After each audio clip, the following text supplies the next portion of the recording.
Congratulations, we made it through the inspection period. You know, it's said and it stays pretty steady throughout the years. About 95% of contract cancellations are going to happen during that inspection period. So congratulations on making it through. The next stage we got to worry about in this contract, not necessarily worry, but we got to approach is going to be the appraisal period if you have financing. If it's a cash offer or a cash deal, you don't have to worry about appraisals 9 times out of 10. But every now and then they'll slip an appraisal contingency in there, meaning that they want an independent appraiser to come out separate from a bank, separate from you, separate from me, separate from the buyers to justify the value of the property that we are under contract for. So during this period, you're going to have quite another inspection per se, but it's not as intrusive as the original inspection. Your inspector during the inspection period probably took anywhere from 2 to 4 hours.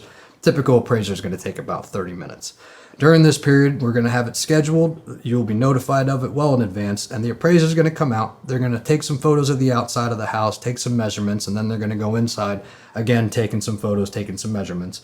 They're going to pay attention, of course, to make sure you got a water heater that's running, make sure you have flooring in there, make sure everything is presented as it should to build the value of your home. We as agents and representing you, we like to meet every single appraiser prior to them walking in that home. And we like to meet them to give them the information that we use to get to the price and to get to the contract to this point of where we're at. We're going to provide them with comps, a copy of the contract, the tax rolls, which are very important because your actual square footage may be different than what's recorded in the actual government property appraiser's office website. So we want to make sure that we're on the same page with these appraisers.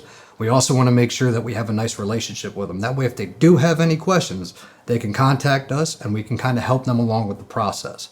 This also helps the appraisal process go a little bit quicker. From the day they do the field work and come out there on the appointment, you could usually expect it to take anywhere from 7 to 10 business days before the report actually comes back in. And depending on the type of loan the buyer is using will dictate exactly how long that could be. So if it's a conventional loan, typically a few days. If it's an FHA loan, you're looking more about 7, a VA, that 7 to 10 day period. And that is always worst case scenario. We've had them come back sometimes in 24 hours. It really just depends on the appraiser and how busy they are and how communicative we are with them just to help the process along. So after that, we're going to have the loan approval period, which we'll go over in the next video. So just stay tuned.